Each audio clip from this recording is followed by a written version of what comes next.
Bom, vamos lá. Isomeria espacial, então, tá?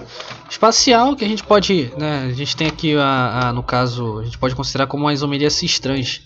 Cis-trans. Ué, João, mas o que você tá falando, ué? O nome é meio estranho, mas enfim. Vamos para os requisitos dessa isomeria aqui. Essa isomeria aqui ela tem alguns requisitos, tá? Ela é um pouco, acho que ela é a mais complexa de todas, né, nesse caso. Nesse caso aqui, gente, eu tenho, perdão, tô com um pouquinho de sono. Eu tenho aqui, ó.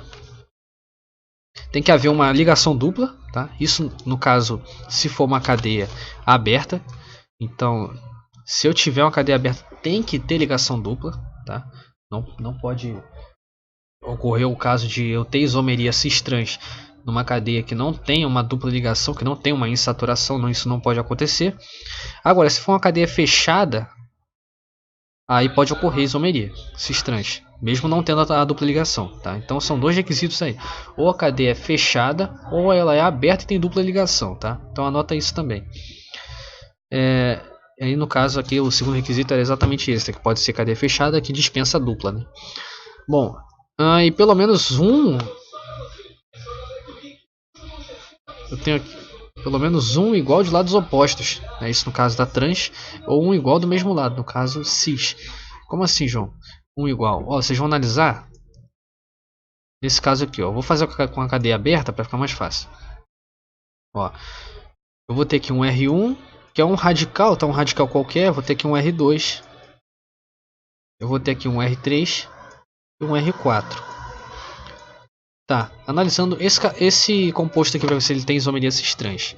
Bom, para isso aqui ser uma isomeria cis-trans, eu vou ter que o meu R1 ele vai ter que ser diferente do meu R2 e meu R3 tem que ser diferente do meu R4. Tá? Ou seja, eu tenho que ter compostos diferentes aqui. O R1 pode ser igual ao R3, tá? O R2 pode ser igual ao R4, mas nunca o R3 igual ao R4, nem o R1 igual ao R2. Tá? Esses de baixo aqui não podem ser iguais. Eu tenho que ter compostos diferentes em relação à parte de cima com a parte de baixo. Tá? Eu tenho que ter aqui compostos diferentes. Beleza? E aí no caso, né? No caso da isomeria cis, o R1 é igual ao R3. E no caso da isomeria trans, nós vamos ter aqui que o meu R2 vai ser igual ao R3 e o R1 vai ser igual ao R4, tá? Basicamente essa é a ideia, que são lados opostos aqui que são iguais, tá? Essa é a ideia. Lados opostos iguais. Dando um exemplo mais claro, né, ao invés de usar incógnitas, vamos usar compostos reais aqui. Ó.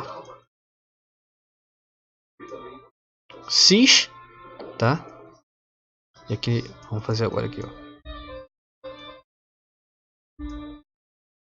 Trans, tá? Cis, trans. Beleza? Tranquilão, né? Só fazer, ó, tá vendo aqui, ó? Trans, cis. Beleza? Mole, mole, mole. Só observar isso daí. Os requisitos, é claro, né? Cadeia fechada ou cadeia aberta com dupla. Beleza? Então, vamos para a próxima aí. A gente vai fazer exercício depois, tá? Fiquem tranquilos. Vamos lá. Óptica. Essa aqui é legal, essa aqui é legal. Ela não é difícil, não. Ela vai nos introduzir o conceito de carbono quiral. Carbono quiral, ó. Anotem isso também. Esse conceito é interessante e importante. Carbono quiral, ele também vai ser chamado de carbono assimétrico. Ó, anotem esses sinônimos, tá?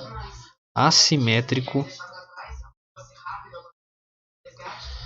Isso quando eu estou falando dos carbonos. Agora, se eu estiver falando do composto, o composto pode ser chamado de opticamente ativo. Opticamente ativo. Tá? Anotem isso.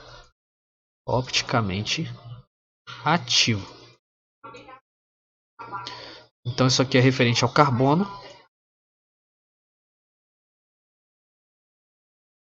Isso aqui é referente ao composto inteiro. Ao composto como um todo. Composto. Ah, João, mas a isomeria precisa de dois compostos ali para me analisar, né? Claro, todo tipo de isomeria, isso é evidente. Né? Mas a isomeria óptica ela tem uma coisa interessante, né? Eu posso ter um composto, eu vou desenhar aqui para vocês, ó.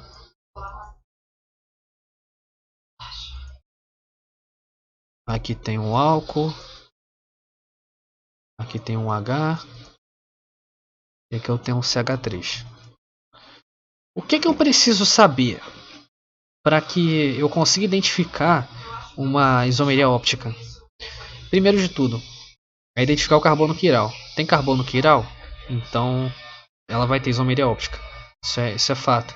Ah, João, o que é um carbono quiral? Bela pergunta.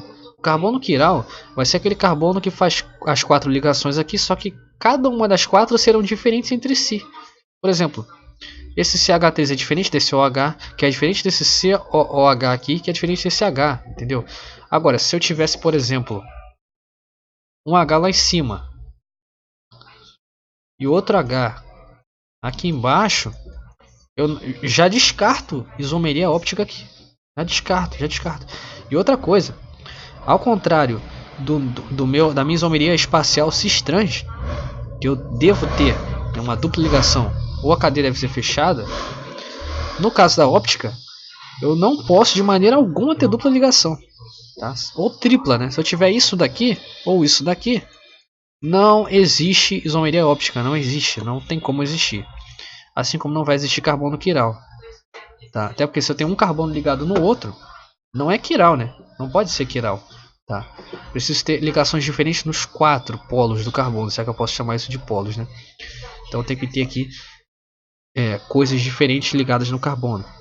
Entre todos os pontos, tá, gente? Todos os pontos. São 4 pontos. Eu tenho que ter coisas diferentes ligadas em cima, do lado, do outro lado e embaixo, tá? Então se aqui, por exemplo, se tiver um CO2 aqui, vai ser diferente? Vai. E lembrem-se, analisem o composto todo que está analisado. Ó, isso foi redundante pra cacete, hein? Analise o composto todo que tiver ao lado do carbono. Por quê? Porque você pode se confundir. Sério, faz isso. Porque, por exemplo, João, aqui tem carbono também. Aí tem carbono ligado no carbono. Não é bem assim, cara. Não é bem assim. Tá? Você tem que analisar todo o composto. Isso aqui é um CO2. É um dióxido de carbono. Totalmente diferente desse cara aqui. Tá? Isso aqui é outro composto e totalmente diferente desse outro cara aqui. Eu analiso o composto como um todo que está ligado. Tá? Se tiver só um elemento ligado, aí sim, aí eu tenho que analisar por elemento. Tem que ver se ele está repetido em algum outro lugar. Porque, por exemplo, eu tenho hidrogênio aqui e tenho hidrogênio aqui.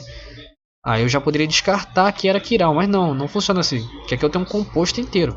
E aqui não, aqui eu só tenho o elemento hidrogênio. Tá? Então, muita calma nessa hora. Não é porque aqui eu tenho hidrogênio que esse carbono não vai ser quiral, tá? Não é isso. É porque aqui também eu tenho hidrogênio, mas é outro composto, tá? Beleza. E agora, João? O que eu faço? Se ele te perguntar a quantidade de carbonos quirais, aliás, se ele te perguntar um número de isômeros ópticos, o número de isomerias ópticas, você tem que contar os carbonos quirais, tá? Lembrando, para contar um carbono quiral, deixa eu voltar lá naquele desenho. Vou voltar tudo aqui. CH3. Ó, eu sei que esse carbono aqui é quiral, mas ele é o único carbono que está aqui? Não, tem esse carbono aqui também. E tem esse carbono aqui também. Como é que eu faço para ver se ele é quiral? Eu sei que esse carbono ele tem 4 ligações, né? Ele faz 4 ligações. 3 ele está fazendo com 3 hidrogênios. Ou seja, ele está assim, ó. Tá assim. E lá com esse outro do meio que eu sei que é quiral, ligado com um monte de outra coisa aqui. Mas cara, isso é igual a isso, que é igual a isso. Então eu já descarto, esse aqui não pode ser quiral. Então só tem um carbono quiral aqui, que é esse do centro. Então comece analisando pelo centro, tá? Comece sempre pelo centro ali, que é mais chance de ser quiral. Claro, existem carbonos quirais nas extremidades? Existem, óbvio. Mas tem que ficar de olho nisso, tá? Ficar de olho nisso daí. Analisando esse daqui, já descarto, eu tenho dois oxigênios aqui, tá? Tenho 2 oxigênios. Então já descarto isso daí, não tem como ele ser quiral, tá? São 2 compostos iguais aqui. Nesse caso, analisando o carbono isoladamente, tá? Pensando nesse caso aí de uma forma mais analítica. Porque se eu analisar esse cara aqui isoladamente, eu vejo que ele está ligado ao elemento hidrogênio, que está ligado à função álcool, que está ligado a esse composto aqui, que está ligado a esse composto aqui. Eu não analiso de uma forma, digamos que elemento a elemento. Eu analiso elemento função. Aliás, elemento composto, né, no caso. Função porque aqui tem uma função, né? Mas enfim, aqui também. Mas enfim, é isso. Eu analiso elemento composto. Tá? Aqui no caso eu não tenho nenhum composto, tá, gente? Então eu tô analisando elemento a elemento. Como eu tenho dois aqui, já descarta. Tá? Mas analisando o carbono isoladamente, eu preciso analisar aqui, no caso, elemento composto. Tá? No caso aqui, elemento a elemento, né? Porque esse hidrogênio está sozinho. Mas vocês entenderam, né? Quando tiver composto, tem que analisar o composto inteiro. Porque outro caso que não pode ocorrer é eu ter, por exemplo, isso daqui, ó, CH, beleza. Agora CH4 e H4C. Isso aqui acontece muito, cara. Deixa eu fazer CH melhorzinho. Olha só, o safado trocou a cor da borracha. Putz, que droga. Tá. Então, e aqui eu ter, né, o C, aliás, o H4C, né? Gente, isso aqui é igual a isso, tá? Então cuidado, cuidado. Tô analisando elemento composto, isso aqui é o butano. Isso aqui também é butano. Então isso é igual aquilo, então não pode ter isomeria óptica, não pode ser carbono quiral. Não sendo carbono quiral, não tem isomeria óptica, tá? E aqui embaixo pode ser qualquer coisa, um oxigênio. Beleza, esse é diferente desse, mas esses dois são iguais, então morreu, não dá mais, tá? Não dá. E aí, eu não vou deduzir para os senhores, mas se por acaso te perguntarem, a quantidade de isômeros ópticos que esse cara aqui faz é 2 elevado a n, onde esse n é a quantidade de carbonos quirais. Eu só tenho um carbono quiral, aliás, aqui eu não tenho nenhum, né? Aqui eu não tenho nenhum carbono quiral. Se eu levar 2 a 0, qualquer coisa elevada a 0 é 1, né? Então só tem ele mesmo. Só tem ele. Porque o princípio da isomeria óptica é basicamente aqueles compostos que se espelham, né? Por exemplo, apagando aqui. Como assim se espelham, João? Vejam bem. Eles basicamente trocam aqui de posição.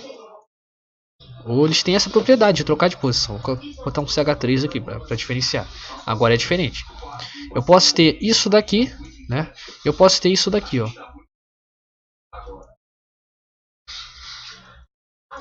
Coloquei 2 O, né? É H aqui embaixo, animal. CH3, CH4. Pronto, troquei de posição todo mundo. Quem estava em cima foi para baixo, quem estava embaixo foi para cima, quem estava do lado foi para o outro. Isso daqui é um isômero desse cara aqui. Vocês entenderam? No caso, aqui eu tenho um carbono quiral, que é esse cara aqui. Esse carbono aqui não é quiral, porque eu tenho 4. Eu botei 4 aqui, eu sou um animal, cara. Porque não pode ser 4, né? Porque o carbono só faz 4 ligações. Me perdoem, gente, mas foi para fins didáticos. CH. Tá? Então esse carbono ele não pode ser quiral, porque ele está ligado. Por que a caneta não está aí? Porque ele está ligado a 2 hidrogênios. Então não pode. Aliás, há 3 hidrogênios, né? Então não pode ser quiral. Deixa eu trocar esse composto que ele tá de sacanagem. Vou trocar esse composto aqui também eu tenho um CH3, então vai dar conflito aí. Tá. Vou colocar aqui deixa eu ver. Um OH, vai. Um álcool. Pronto. Beleza. Analisando isso daqui, quantos carbonos quirais eu tenho? Apenas um, né? Então esse 1 vai entrar no lugar do N, vai ficar 2 na 1, que vai me dar 2. Ou seja, eu tenho ele próprio, e o inverso dele, tá? Que no caso é ele com os elementos trocados de posição, só isso. Vou apagar esse CH4 aqui, porque botão não dá pra ligar em nada, né, cara? Botão já tá com as ligações todas feitas ali. Sei que o animal apagou essa parte daqui. CH3OH, tá? Então, troquei esse cara com esse, troquei aquele cara com aquele. Isso é isomeria óptica, tá? Basicamente essa ideia do que acontece nos compostos. Você não precisa saber exatamente disso, né? Precisa saber como é que funciona e como que identifica. Eu já expliquei, né? Nunca pode ter dupla ou tripla ligação. E tem que ser um carbono quiral. Um carbono assimétrico, né? Que no caso é aquele carbono que tem os 4 ligantes diferentes. Aí você já marca que tem. Acabou. Então, Se ficou alguma coisa não entendida, por favor, comentem, meus amigos, tá? Estou no aguardo aí dos senhores, tá? Me perturbaram muito para fazer essa revisão, né? Salve aí, Rafael. E é isso aí, meus amigos. Muito obrigado pela atenção e nos vemos em breve. Fui.